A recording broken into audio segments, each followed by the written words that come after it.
For the past 7 years, I, 35 male, have been happily married to my 33 female wife, with whom I share a childless but fulfilling life. 2 years ago, she embarked on a new career path and has achieved great success. However, in the beginning, she often mentioned a co-worker, a man who she described as a jerk and disliked working with. As time went on, she seemed to soften her stance towards him and rarely spoke of him anymore. At first, I didn't think much of it and trusted my wife completely. Despite our marriage not being perfect, we had a strong bond and got along well. But now, I couldn't shake off this nagging feeling of concern in the back of my mind. As the days passed, I couldn't help but notice a shift in her behavior. She was glued to her phone, constantly texting and never letting it out of her sight. Her evenings and weekends were suddenly filled with mysterious plans. She became distant and reserved towards me, refusing any displays of affection. And then there were the lies. She told me multiple falsehoods about trivial things. However, the last one struck me the hardest. As she packed for a business trip, I couldn't help but notice a new bathing suit that was much more revealing than anything she had ever worn before. When I asked about it, she claimed to have ordered it online, which I later found out was false, and decided it wasn't appropriate for her Florida trip with colleagues. But despite her words, she still packed the provocative swimwear. As she was away, I could no longer bear the weight of all the lies in our relationship. The temptation to search through my wife's belongings grew too strong to resist. In her work bag, I found a drawing of her, a caricature perhaps, sketched on paper from a hotel. My heart sank as I recognized the handwriting on a post, it note with driving directions to her male co-worker's house. Desperate for answers, I combed through our bank statements and discovered that many times when she claimed to be at work, she was actually dining at various restaurants across the city. With mounting suspicions, I knew I had to dig deeper. My profession as a private investigator allowed me little hesitation in invading someone's privacy under such circumstances. After all, my ethical code justified it as a reasonable suspicion of wrongdoing. Without hesitation, I planted a GPS tracker in her car, a legal action in my state since the car is under my name. On a quiet Sunday evening, she returned from her trip and shared with me her plans to work at a cozy coffee shop and run some errands.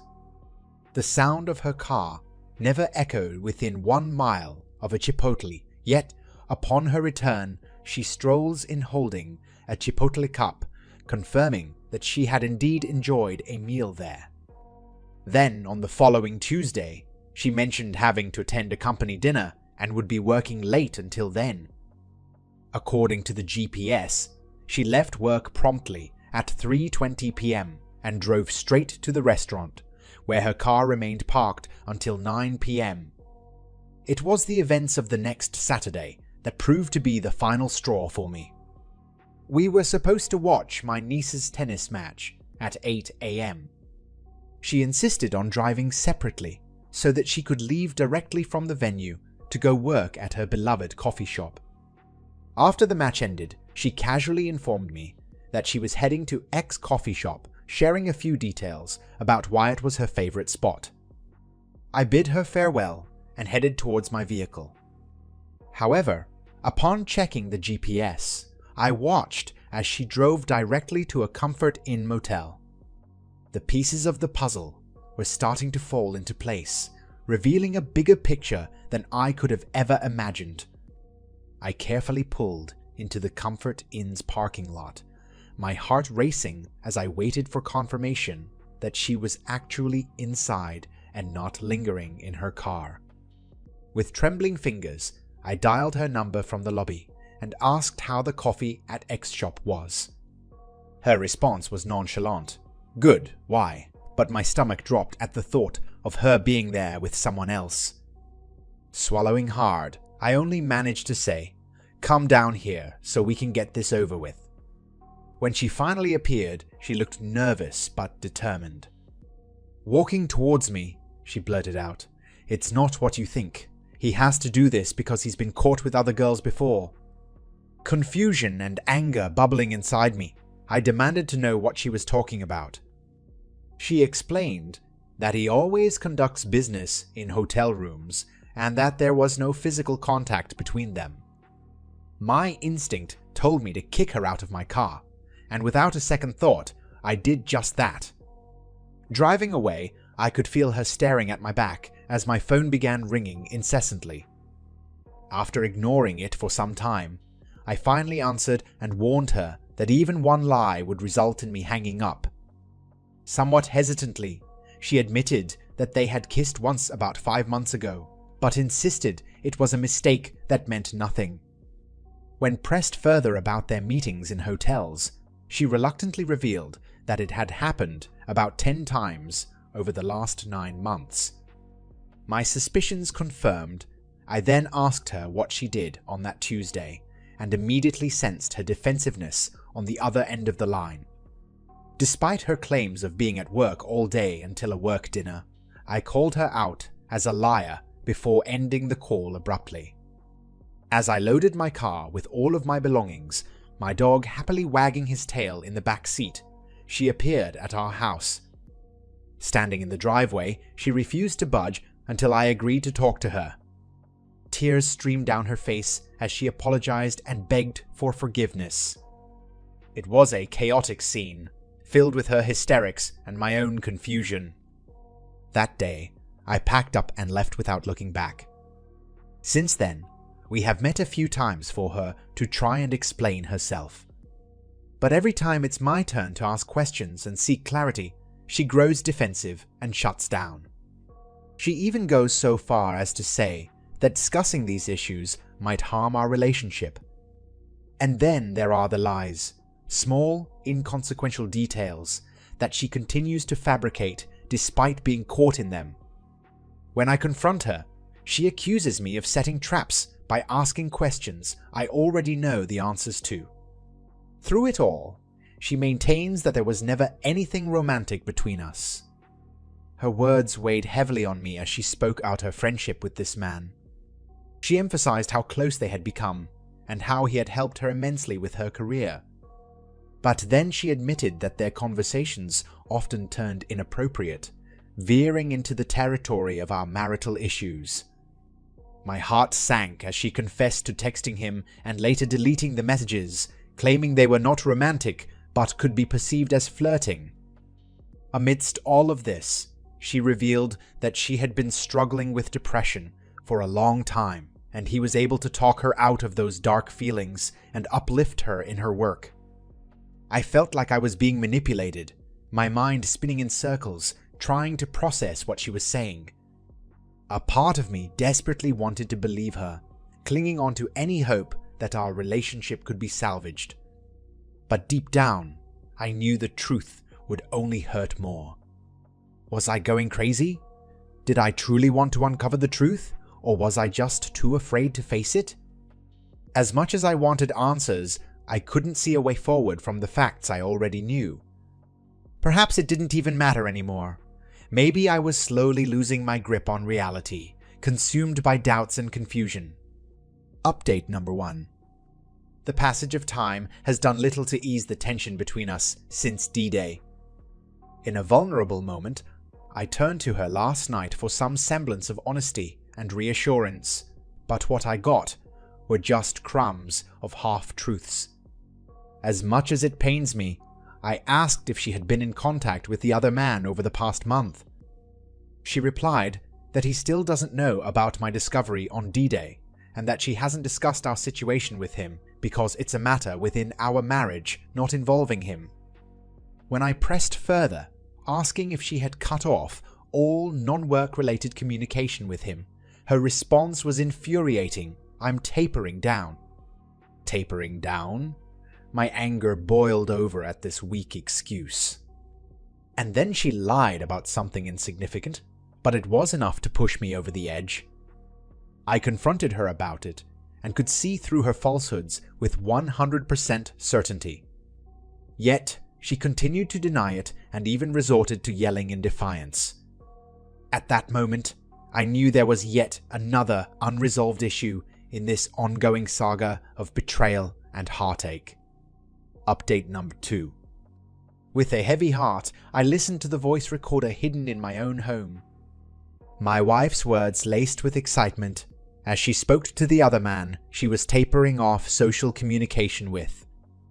Over the course of 2 phone calls, they spent well over an hour on the line, their voices mingling and intertwining in ways that made my stomach turn. The recorder soon died in the afternoon, leaving me to imagine what else they could have said in the evening. But I didn't need to imagine too much. Even from the short snippets I heard, it was clear that they were discussing things they shouldn't have been. The state of our marriage, using secret phone apps to hide their conversations, and even mocking me for being late for breakfast. And amidst all of this, my wife's laugh rang out like a bell, a sound I hadn't heard since we first started dating. Confronting her about it only led to partial admissions and denials. But at this point, I didn't care anymore. This morning, I'm meeting the divorce lawyer. It's not how I imagined my marriage would end, but listening to those tapes made it clear that this is no longer a marriage worth fighting for. Update number 3. For the past 2 weeks, I have refused all contact with my wife. Despite her attempts to reach out, I remained firm in my decision. However, a few days ago, she sent me a text that shook me to my core. She asked if we could talk and, against my better judgment, I agreed. But I set one condition: she had to confess everything. At first, she tried to deny any wrongdoing and accused me of wiretapping her phone. I let her believe it, hoping it would push her towards the truth. Eventually, she relented and admitted that her relationship with the other man was not only emotional, but also sexual. My heart felt like it was being crushed as she told me it had been going on for 6 months, half a year of deceit and betrayal. She confessed that she had gone so far as to purchase a hotel room just 1 day before our anniversary to be with him. And even after I caught her red-handed, she continued talking to him and seeking his advice on how to handle my questions. It was clear that she had no intention of stopping until I forced her hand. It took 6 agonizing weeks for her to finally come clean, but by then the damage was already done. The trust and love that once bound us together were now shattered into a million irreparable pieces. All because of her selfishness and deceitful actions.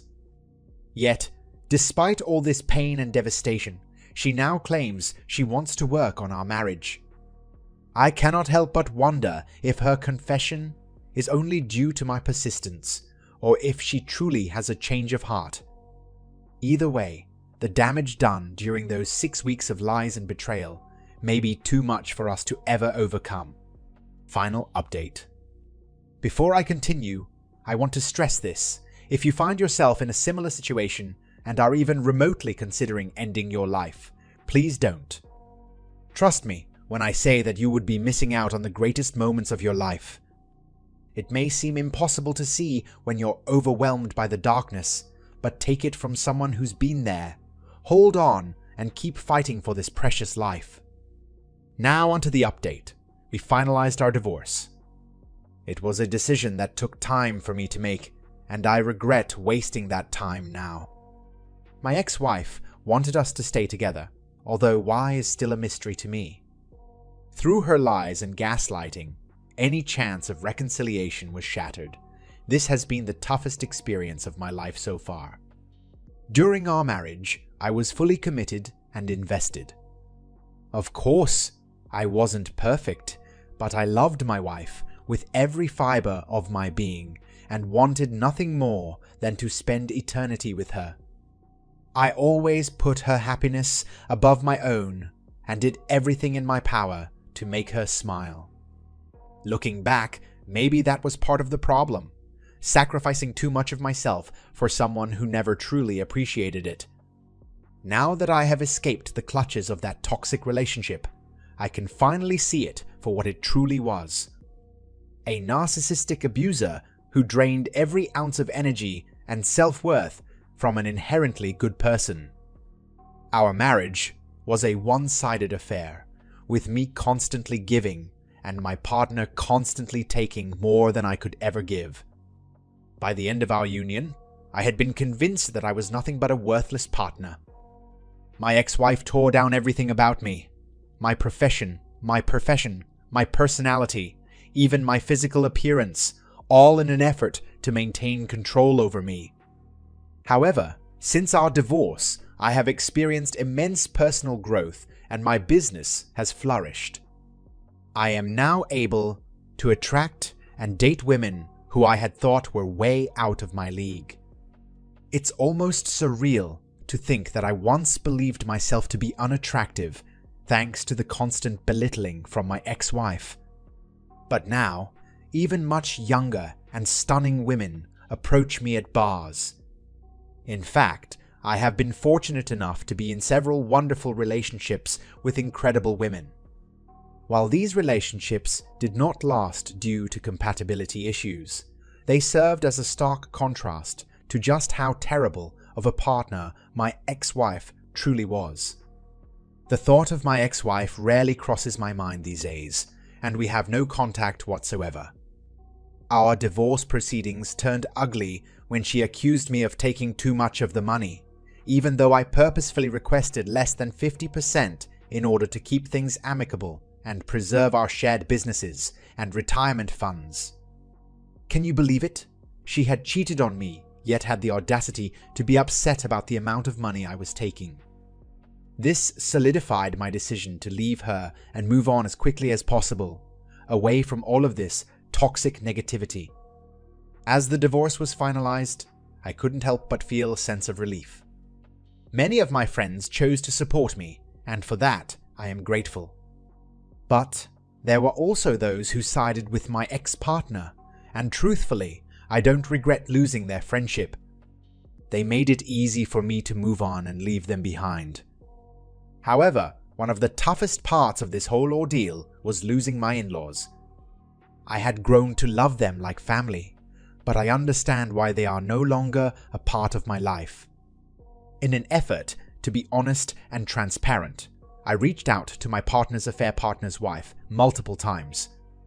Though she never responded, I can only assume she knows the full story now.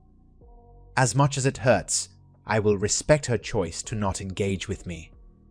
The loss of these relationships weighs heavily on me, but I know it was necessary for my own well-being and growth. If you find yourself caught in the grips of this nightmare, I have some advice for you. First and foremost, distance yourself from the situation. This is crucial for being able to think clearly and not get manipulated by gaslighting. Seek professional help. Therapy was my lifeline during this time and has made me stronger than ever before. Surround yourself with loved ones. Lean on them for support whenever possible. Make sure to prioritize your health. Go to the gym, limit drug and alcohol, soak up some vitamin D outside, and try to get enough sleep. Although there were many dark days following D-Day, I can honestly say that this has been the best time of my life.